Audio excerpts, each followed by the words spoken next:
मसाले तो बहुत हैं, पर प्रकृति की गोद से खास चुने मसाले जिनकी ताजगी, खुशबू और स्वाद रहे बरकरार, ऐसे उम्दा मसाले बनाते हैं सिर्फ कैच। कैच का कोई मैच नहीं, 100%।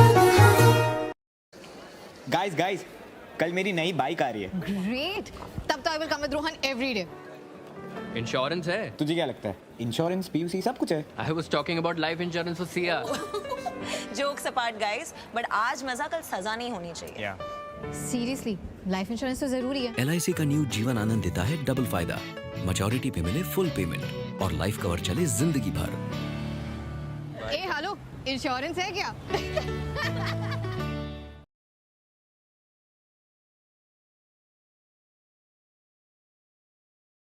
The pandemic turned our lives upside down completely. With it, several things about our life, livelihood, habits, and even the way we read changed dramatically. Delving into how the pandemic affected us both as readers and writers, we have Pragya Sharma, Director, Media Business at Amazon. Along with her, we have Kanishka Gupta and Swati Daktwal, both renowned names from the publishing arena. In conversation, we have Dipankar Mukherjee, Publisher and Director of Readomania Publishing.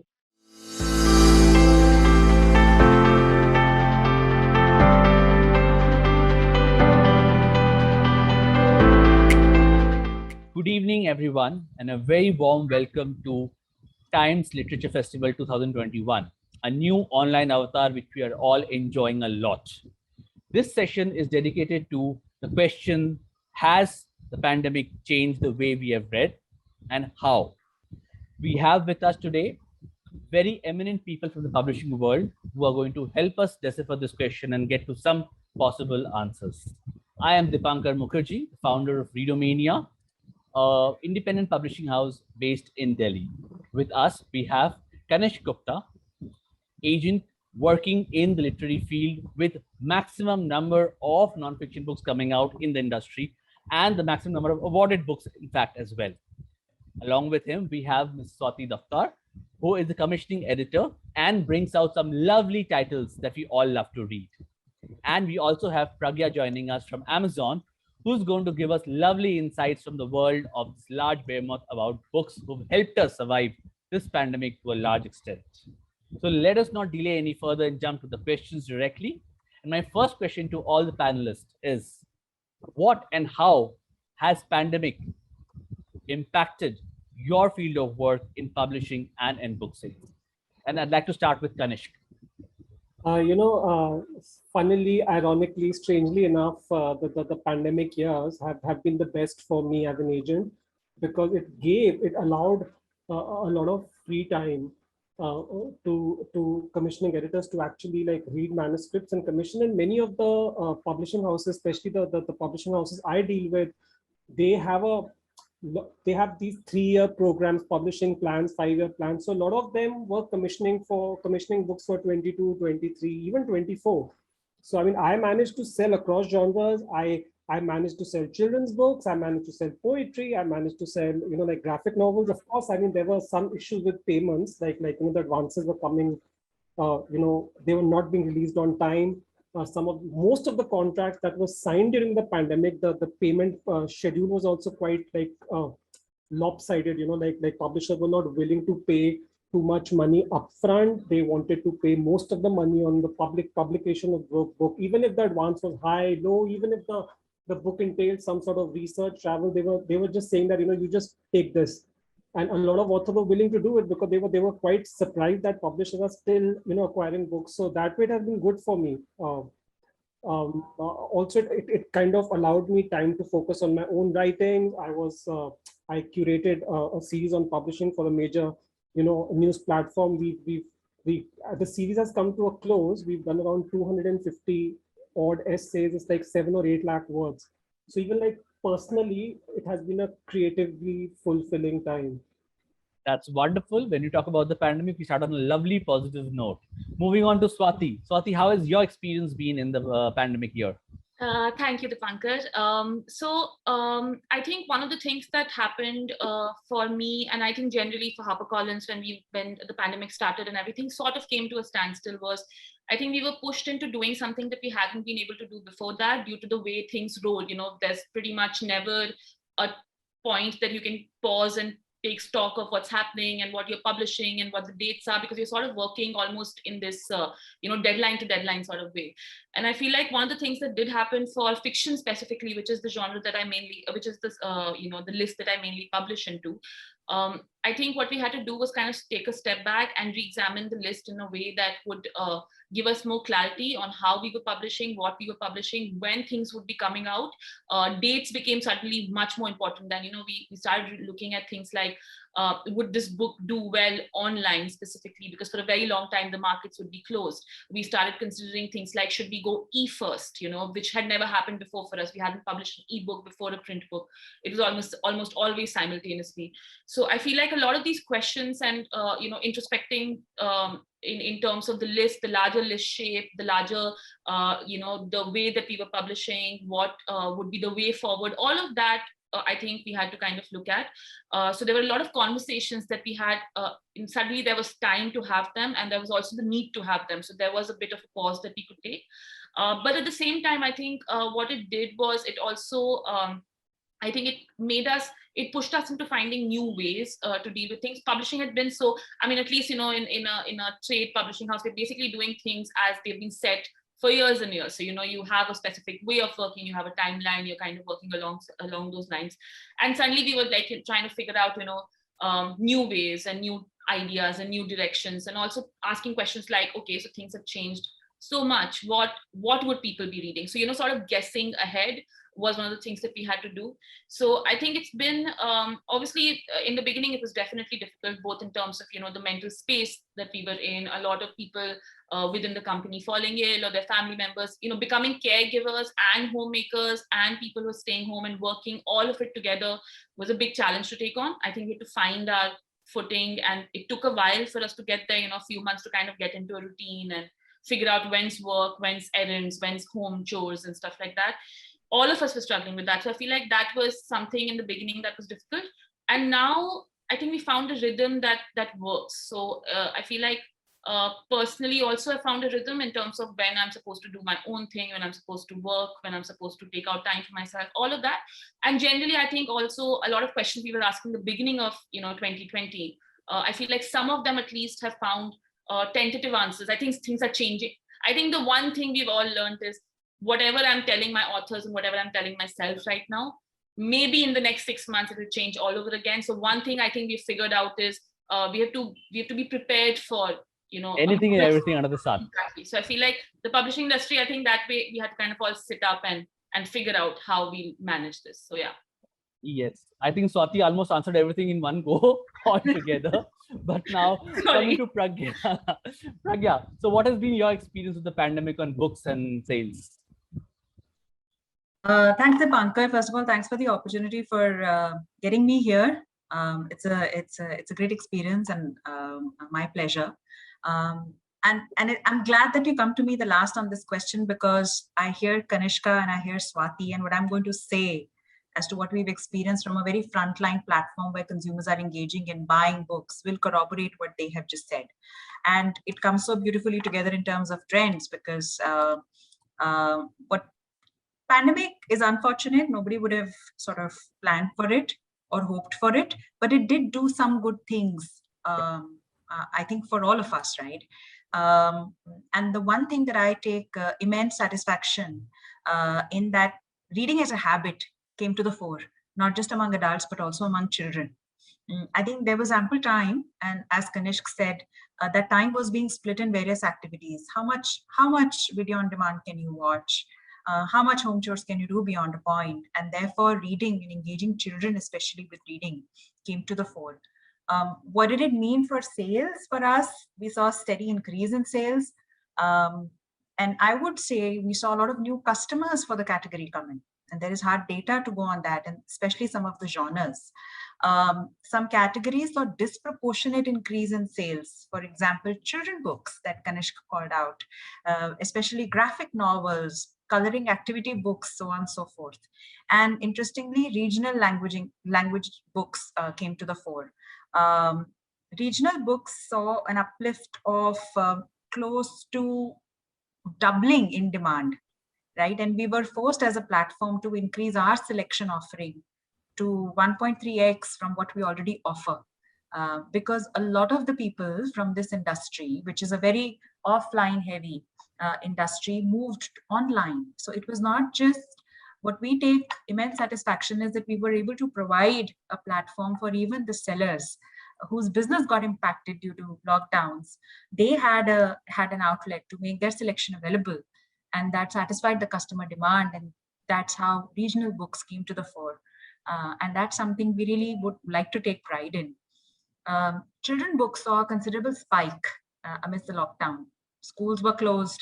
There was restricted outdoor activity. So parents were eager and hungry to get children into some kind of a reading habit. And therefore, that is what we saw, almost doubling of year-on-year sales on our children's books franchise.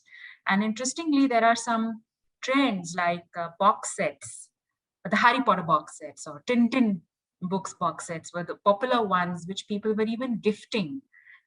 So these also emerged as interesting gifting items. This is just to name a few of the stark trends that we saw, and probably as we engage further, I can talk more about some of the other stuff like direct publishing. I will come to that, Pragya. I'll come to that. Yes. So from what you mentioned, it seems that the impact was not uniform across all genres. And some genres were impacted more positively, negatively, whatever way, and some were not.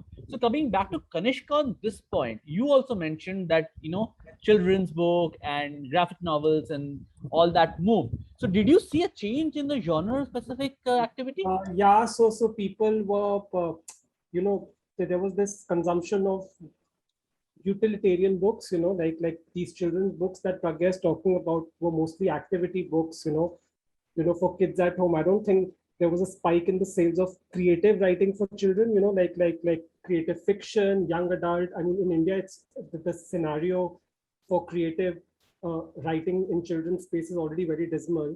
And also a lot of people went back to, like your evergreen bestsellers, old award-winning, books, like there's just that whole nostalgic that feeling. But what suffered was your front list, your new books, your new literary fiction, your new commercial fiction. But I don't think the Rushdi and Amitav Ghosh and Ravinder Singh of the world were impacted heavily. I mean, there was a drop in sales for everyone, but I don't think it was difficult to find buyers for new writing. So that is something that I saw. And of course, I mean, your books in the self-help space, even like books about pandemics in the past, that could kind of like help people understand and process what's happening. So the kind of books that sold, according to me, were like big books, like even the new big books in the politics and like biographies, and a lot of utilitarian, like books. They're not creative necessarily. So, but yes, they've taken a beating, and new writing has taken a beating, and it's going to be difficult to sell these books since most of the selling has moved to online. Even before COVID, it was in favor of online, So I'll come to the difficulty of selling bit soon. I want to ask Swati a follow-up question from this. So Kanishk mentioned that new authors, new writing, debut authors were impacted. Okay, fiction as a genre was impacted more, I believe, as compared to children's fiction and non-fiction. What was your reading, and do you also agree to what Kanishk said about new writing? Absolutely. Actually, I mean, fiction was definitely affected. And I think one of the reasons we say that fiction was affected was it's not that reading overall came down. I mean, people maybe read more a little bit. There were spikes in ebook sales and audiobook sales and stuff. But I think what Kanishk said is very important to look at because discoverability for new books is one of the biggest things we we bank upon, right? So, we publish a debut author and we want maybe stacks of the books on, the front of the shelf in bookstores. And discovering a new author on Amazon is literally, finding a needle in a haystack sort of situation, and a needle that you don't even know you're looking for, because, you are not aware of that author. They might be, it might be a book that's great for you to look at when you're in the book and, sort of bookstore and kind of browsing through it. But to find new authors on Amazon, we continued publishing them. We definitely didn't stop doing that. But what the challenge for us was that, how would we make people aware of the fact that this book is coming out? Because social media is, clogged. So, just posts after posts, it's very difficult to kind of push a new author right now. So I think that was definitely it. People turning to evergreens and classics that they've read. Familiarity was such a huge thing because we were living in the middle of a changing world. So suddenly grabbing to something that you were familiar with was important. So backlists were doing well. Fiction that you already know about, authors that you already love, you would probably go and look for. But finding new authors that are slightly less, prominently known it just became a challenge. So definitely, I have a question. Why were publishing houses, I'm talking about all the publishing houses, putting out big ticket debut writers across fiction and non-fiction during a time like COVID? And this did not only happen during COVID-1, it happened during COVID-2 also. The dreaded second wave. This is just my question. I wanted to understand. Maybe there was like pressure to meet targets, but in order to meet those targets, these authors also got like humongous advances. So I just wanted to understand. I will also add to that. Swati, one question I want to add on to this. Did COVID change the definition of a compelling read for a fiction commissioning editor? Okay, so I'll take Kanishk's first. I mean, obviously I can't answer it in its entirety because a lot of these decisions end up becoming, like Kanishk could know also, partly sales, partly marketing, partly an experiment. So I think the first wave that Kanishk talking about, that was an experiment. So we did, Harper, I know for a fact, we took out 3 or 4 of our big books in that time, in that first, through 2 months or 3 months of COVID. Debut authors that we were publishing, established authors that we had, wanted to publish in that. So we didn't stop doing that, but the first few months were an experiment to see how we would manage around that time. So, taking out fewer books, but taking out the big ones and really going hard on the marketing and publicity online was one way that we tried to see if, it would be a success or not. It was a hit and miss. It's always, I think, a hit and miss when it comes to kind of predicting the trends that would happen when you haven't actually gone through something like this before. I think the second time, Kanishk, was a lot to do with, like you said, targets that we had to meet. Publishing had sort of come to a standstill for a little bit. And, we had books. I still have books I'm publishing in 2022 that were technically due in 2019 or 2020. It was just, authors have been waiting for 1.5 years for their books to come out. And in fiction, we can still manage that. In non-fiction, the more you wait, the more, the more you delay publishing a book, the slightly more dated it gets. So I think that was one thing. And to go to your question about, did the idea of a compelling read change? Honestly speaking, as a reader, for me, that hasn't changed. As a commissioning editor, I think one of the things that I had to start thinking about was, would people be able to consume this fast? Would it bring them joy? Would it bring them any kind of knowledge? All of those questions that I maybe hadn't asked myself always. Honestly, some of those questions are always asked. If this is a good story, would it sell, is always asked. But suddenly, I think one of the things that and just generally in Harper we were doing was looking at formats and, figuring out, is this the time to bring out this big tome, or is this the time to bring out the quick reads that would probably be funny and or sweet or comforting, etc. So we were asking those questions. In the larger way, maybe it's a good thing, maybe it's not, but I do feel like the question of whether a book is good or not, I think that's an eternal question that I think you ask across any time or any historical phase that the world is going through or whatever. But yeah, in a shorter, more a long-term way, I think things didn't change. In a short-term, immediate consumption way, we did ask ourselves certain questions. Should we publish pandemic-related literature? And I remember in the beginning, we thought it would work. Around the middle or so, it was a resounding no for a while, because no one wanted to read about what's happening around them while you were living it. They're not even selling the pandemic-related. Exactly, yeah. If it's creative, Yeah. like novels set during the pandemic, Cookies. or like a poetry selection about the pandemic and the personal response to pandemic. What is selling is all those, like books on anxiety, how to overcome Yeah. anxiety. I mean, it's strange to read a pandemic diary while you are probably writing a pandemic diary of yourself. Or it's strange to read about a fictionalized version of the historical events or the life-changing events that you're going through. So I feel like some amount of retrospect is required. So I feel like we need to give it some time before we look back on a period. So True. I feel like all that, yeah. So that was probably those questions that we were asking. Coming to Pragya, a very important part of the entire publishing game, platform. Under Amazon, you have all three important platforms. You have the physical format, the e-format, and the audio format. How have these been in the publishing industry in the pandemic, one against the other?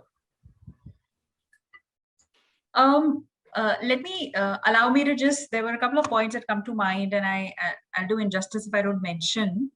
Going back a little bit to your question also on format, Dipankar, I would just like to say that there was one thing that was interesting.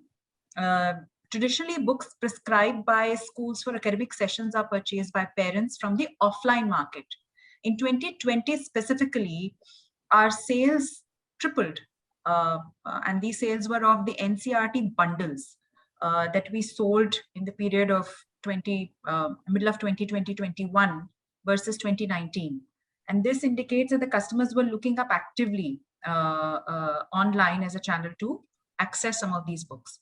The reason I go back a little bit to this is also coming to your question of physical books versus audiobooks versus ebooks. Let me answer it by saying that it was not a competition between formats. And if it were, I can very, very confidently say that physical books won hands down still. Yes, intuitively, we may not understand that this could be the case, but it was. Simply because it is not very easy. The accessibility of some of these books, especially if you look at the trends on regional and children, parents would still prefer children to, if they're reading or doing any activity, to do it in physical books versus on a device when they're doing their schooling and watching videos again on a screen.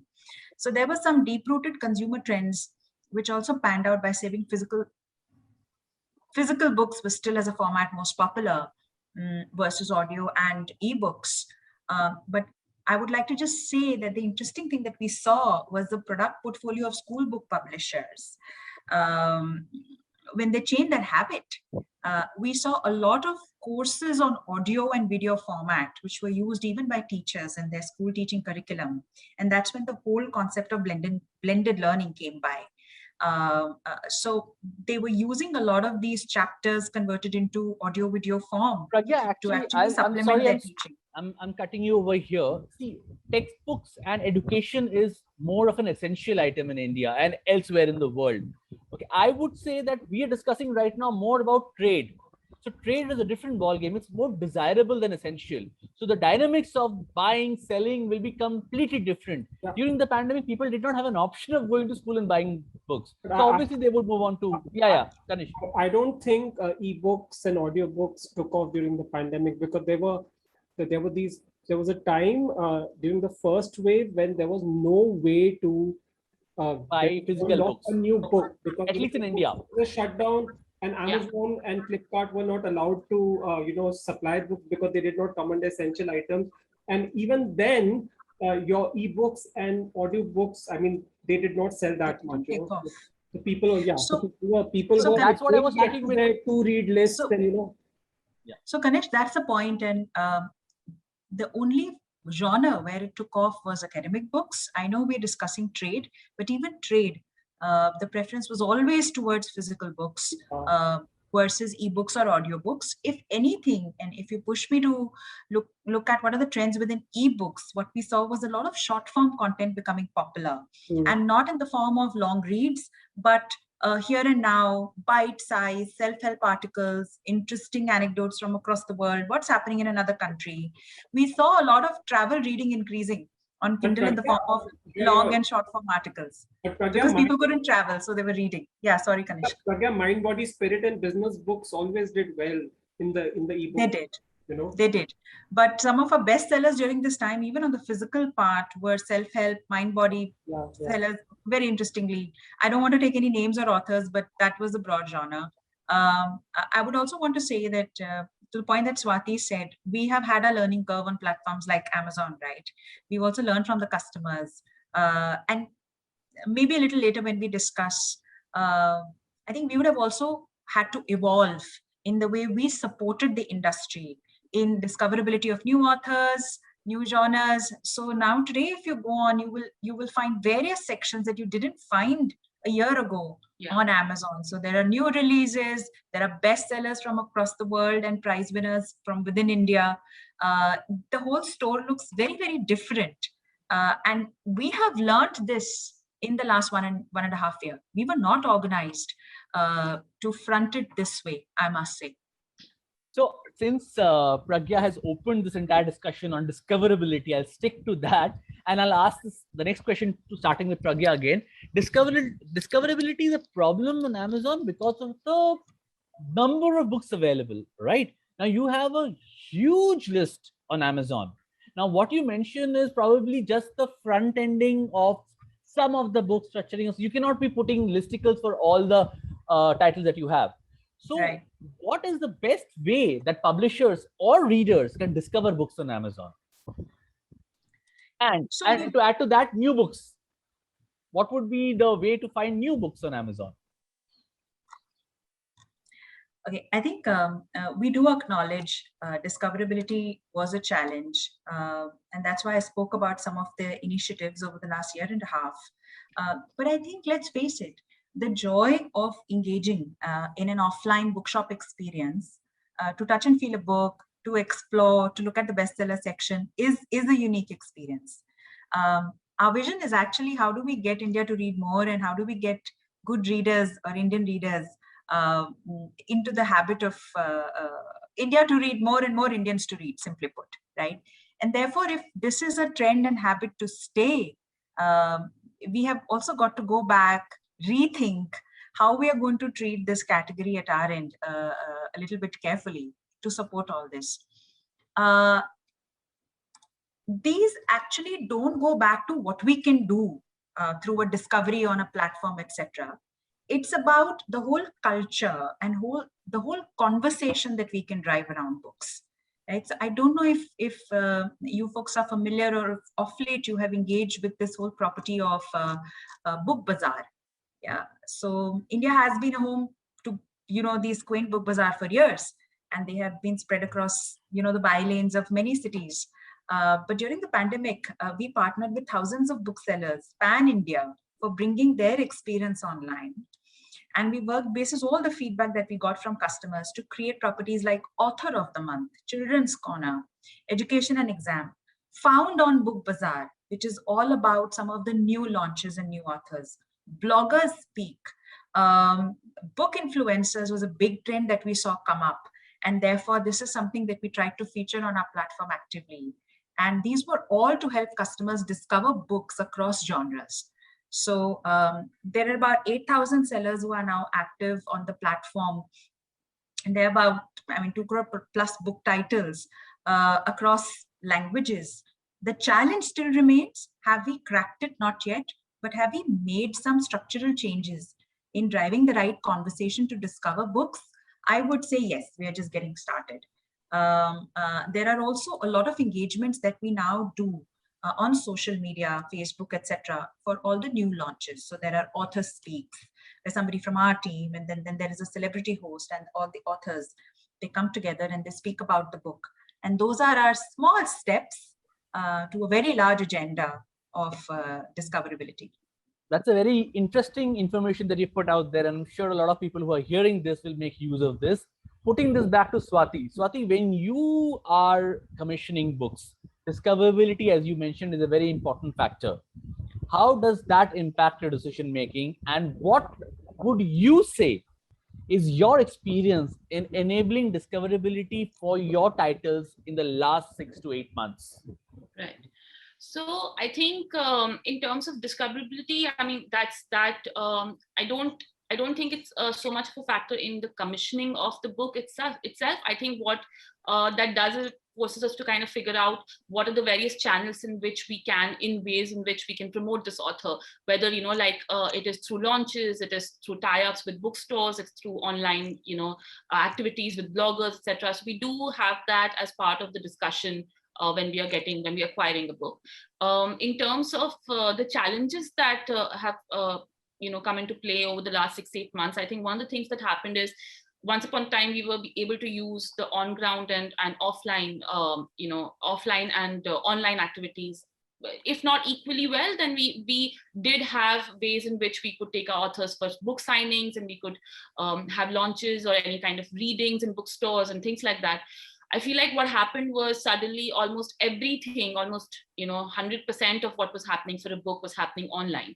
And I mean, I know there's an idea that the online space is unlimited, but honestly speaking, in terms of consumption, it's not unlimited. So, you know, if we started putting 100% of our promotions for a book on our page, we'd start losing followers, because, you know, if you're kind of bombarding people with 50 books, posts on 50 books a day or launches on 50 books a day, it's just, it's overwhelming for the reader also. So I think what we had to figure out was, in the beginning, we kind of moved, you know, lock, stock and barrel online.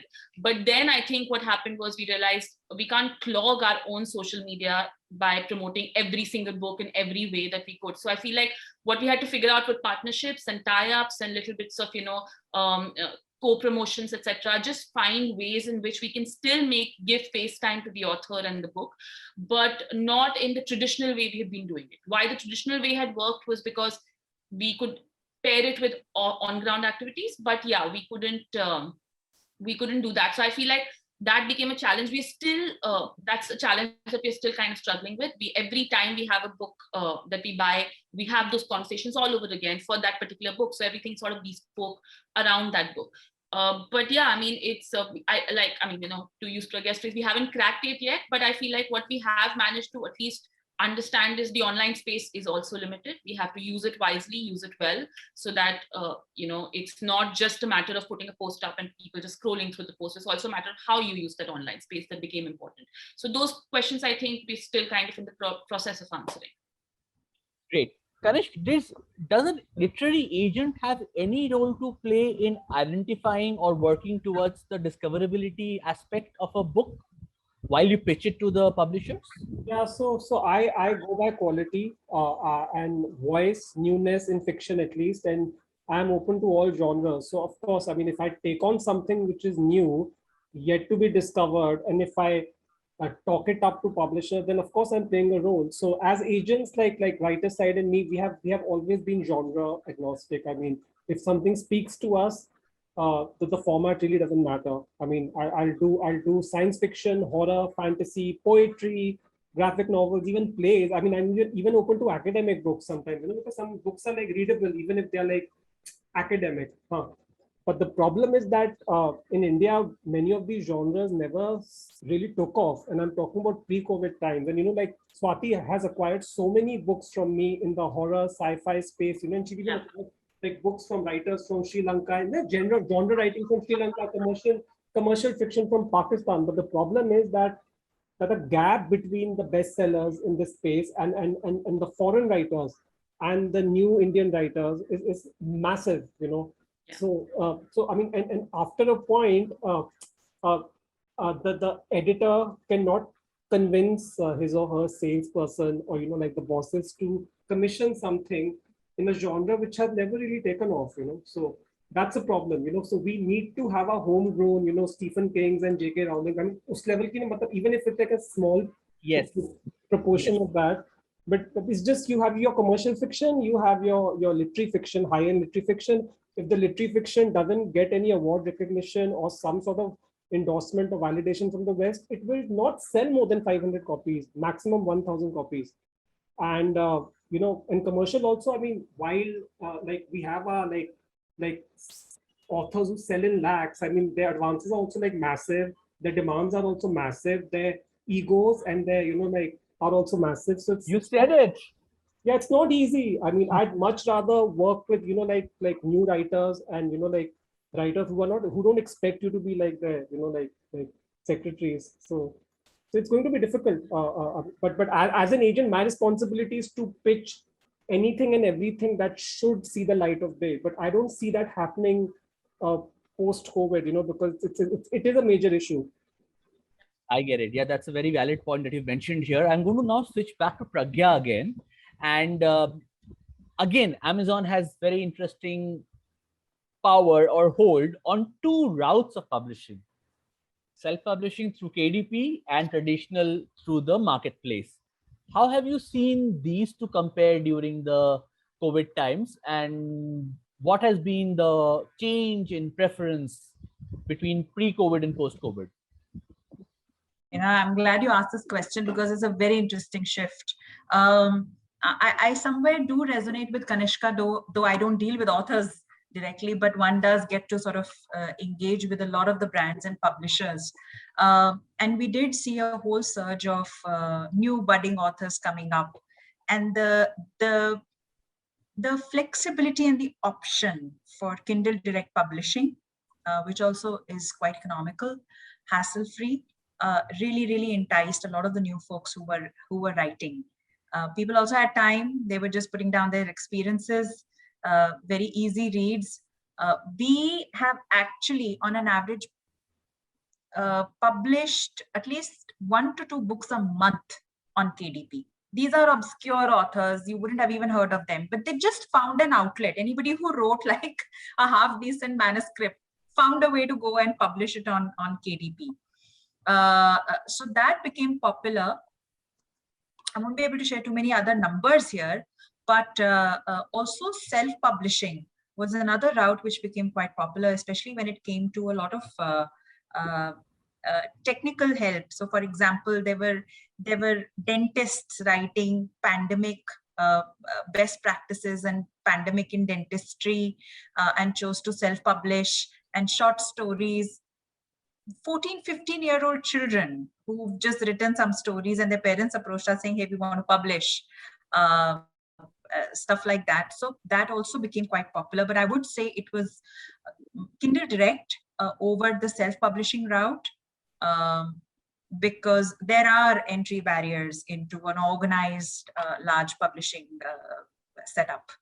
Yeah, I don't think self-publishing is the preferred like mode of publishing for many serious writers, because I mean, there is a credibility issue, so your books will not be eligible, will be taken seriously by reviewers. Your books will not be eligible for prizes. But I mean, I know some well-known award-winning writers who experimented with KDP, because they were like, we don't have the time, we don't know what's going to happen because of COVID, so we want to put this out. So I know of an author who got his family involved. So his wife he wrote a pandemic story, like a longish story. His wife did the editing. His young daughter did the cover design, and he was very happy because he could also track the royalty the sales and the royalties, which is not easy in publishing because you get your statements sometimes once in a year, mostly biannually. But I don't think any serious writer would consider KDP as a long-term option. I agree.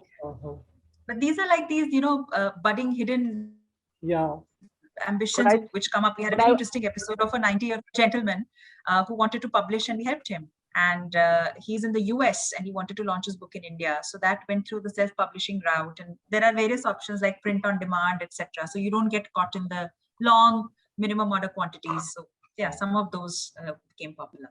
Yeah, and some of these writers are getting so aware of their own mortality. Ki matlab, who wants to wait for 3 months to an editor to get back? So just put it out. But I mean, I think things will change now.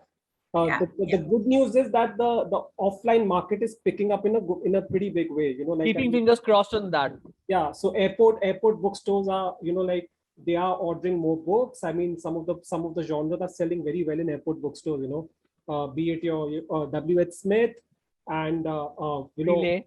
Relay has shut down most of its outlets, but W.H. Smith is doing well. Bargain Hut is expanding in a big way. Many of your independent bookstores who have a USP, either known for their non-fiction or known for their literary fiction. Bookstores like Bookshop, Kitab Khana, Bhari Sons. I mean, they had to, they were forced to, turn to, forced to like develop their websites, supply books, deliver books, and they are continuing with that trend. So, which is why a lot of the independent bookstores are doing very well. Even the bookstores in Bangalore, in Tamil Nadu, the indies are doing much better than retail chains. And obviously like the mall bookstores because of the footfall issue. So, yeah. Now, since again, Kanishk has helped me by bringing the discussion to bookstores, I wanted to open the discussion on this question. What will a future bookstore be? Option 1, nothing will happen. They'll remain same post-pandemic. Things will come back to normal. Number 2, a new format of a bookstore will come up. Number 3, it'll consolidate.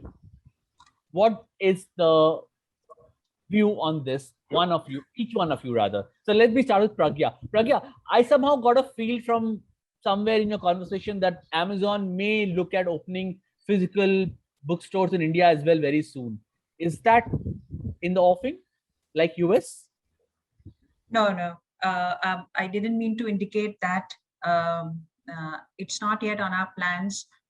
What we want to definitely do is improve the experience online, definitely, because our belief is that once you've tested the convenience and the option of exploring, there is still this option to be doing this at the comfort of your house, right? Everybody is still not fully comfortable going out and exploring in a physical shop. So, in my humble opinion, I think there is going to be the future bookshop will be a mix of both online and offline. We still have enough experiences where people go look at the book offline and go buy online for whatever reason. I have only one reason: discounts. What else? Not really, because some of the books that we find are not even heavily discounted. And books in this one category where we don't see a lot of peak sales when we offer a lot of these sales, right? Whether Diwali sale or Independence Day sale and all, we just experience a steady state.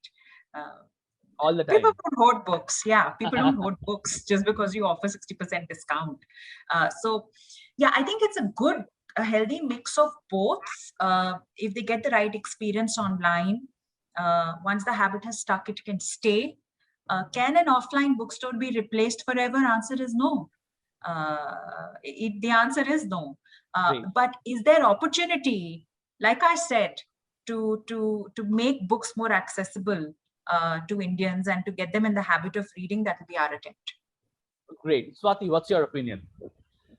It's not so much of an opinion as a hope or a wish that we definitely continue with. I mean, honestly speaking, in my experience, even as a buyer of books, I mean, not just someone who's publishing, but someone who's consuming or buying books from physical bookstores, I think during the pandemic, one thing that did happen is, like Kanishka already mentioned, is a lot of bookstores, indie bookstores especially, had this group of devoted sort of patrons, and what happened with them is that they were kind of they realized that they needed to have online footprints. So Bookshop's Instagram page, for example, became I mean it's great now. It kind of just sort of Bookshop Jorbagh decided to kind of bring a lot of recommendations. They were known for their curation. They were known for they're known for that kind of list that they keep. They moved a lot of that online. They had they started putting up dedicated posts and recommendations and stuff, and online deliveries were happening that you could buy online books from them directly, etc. So I feel like a lot of these indie bookstores realized the potential that they had in moving some of their footprint online also.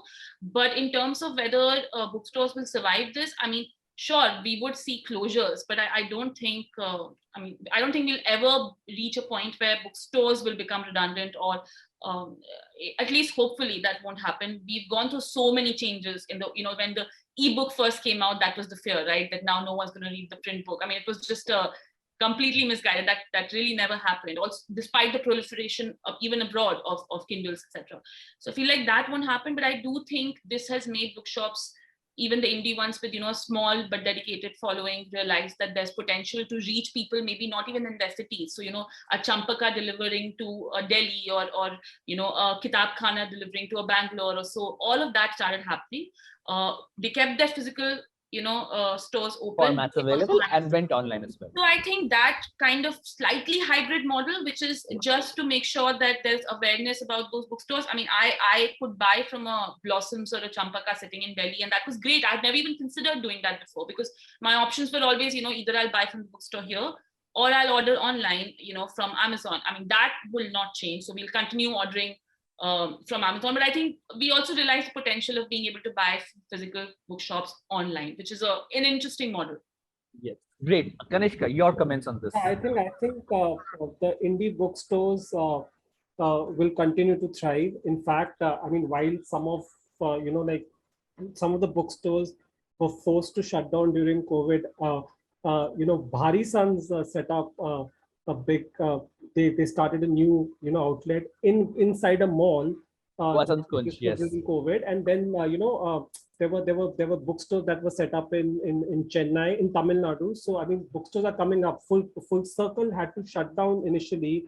Then for a while there was silence because they shifted somewhere else. No, they had decided to go to Meherchand Market, but then they came back. So I think whichever bookstore is offering more than just a selection of books, I mean, they will do experience. There has to be an experience. There has to be some other initiatives. Ways for conversation, cafes, talks, and I think all of that have already started. I don't know why happening. Yes, some of the panelists think that nobody are going to bookstores. There are talks happening in bookstores every week. Signings are happening. In fact, we are having a signing tomorrow in all Delhi stores. Yeah, it's packed. We started visiting bookstores pretty much last year. Yes. Once the first wave sort of went down, I think that was the first place I visited, because I was like, okay, it's been very long. Yeah, you are having book launches at IIC. You're having book launches, Absolutely.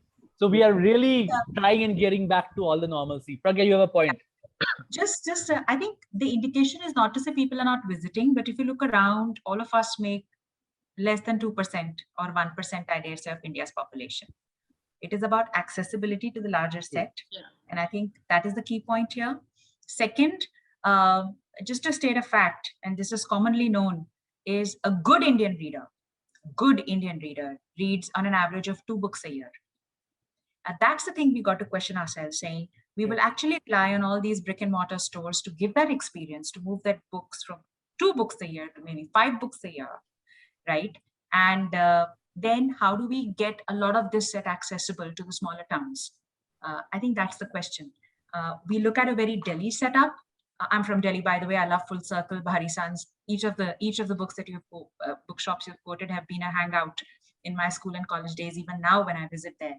But the question to ask really is, how do I make that experience come alive in a Kanpur, in a Lucknow, or in the tier 2 and tier 3 cities where a lot of potential still exists? Something more sinister happened during, I don't know why I'm using this word, during COVID, is that everybody started consuming, shows on, all these OTT platforms, and that's why I think while people have been reading more, I think they are just hooked to all these, Netflix, and so that's another problem. And people say, many of the, some of these books get converted into shows, and that's very good for the publisher, the author, the agent. But I mean, how many of them, how many books published indigenously in the country are picked up by an Amazon or a Netflix? So I mean, there is so much consumption of these shows and series online. And these are shows which are very well done. They have great storylines. They are as good as your best crime shows, your crime books or literary fiction. So I mean, that's a huge competition. True, but as a matter of fact, what Pragya says is a very relevant point, that the per capita consumption of books in India is very low, which gives us a huge headroom and a potential to grow. So that's a positive note. And on that, I would like to have some closing remarks, because we don't have much time left. So one line closing remarks on what was the impact of COVID, good, bad, ugly, and what do you think is the future?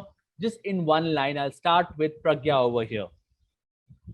I think the one great impact was reading across genres came as a choice of entertainment, as a choice to spend your time, as against many other options. And I think that was heartening. And if that entertainment choice continues to take a little more pie of time, in every household, that will be the biggest delight that I think all of us can. That's wonderful. Swati. I mean, I feel like I have to come up with my one line, elevator pitch now. So, but the thing is, I mean, I think it was a shake-up, and in the fashion of every shake-up, it was good, bad, and ugly. So, we had disasters, and we still had, I mean, we started on a positive note. It was also good in some ways. I feel like now we have to just sort of wait till that shake-up, the dust after that shake-up kind of settles down, and we'll have something new that emerges. It's definitely not going to be the same, but how different will it be? I think we're in the middle of it. So it's very difficult to kind of predict how different it's going to be, but it will definitely be different in your good, bad, and ugly ways. Great. It's tomato ketchup. It's different.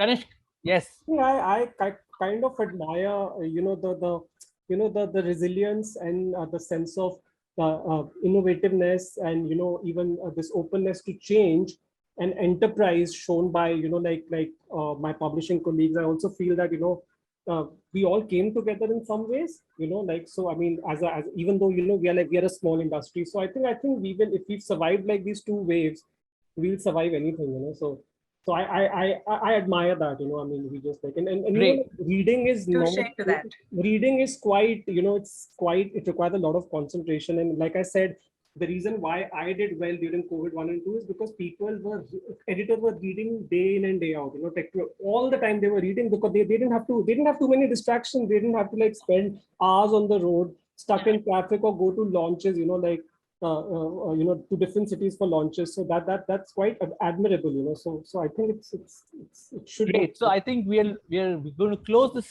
session on a very positive note about a good future, great future, which may be slightly different from what we have in the past. So thank you, Kanishk. Thank you, Swati. Thank you, Pragya. It was a pleasure talking to all of you. And thank you, Times Literature Festival 2021, for giving us this opportunity to discuss this interesting and unique topic. Thank you, everyone, and have a great evening. Great questions. Forward. Thank you. Thank you. All the best. Thank you. Thank you for watching today's session. Please join us tomorrow between 5 to 7 p.m. to watch our upcoming session.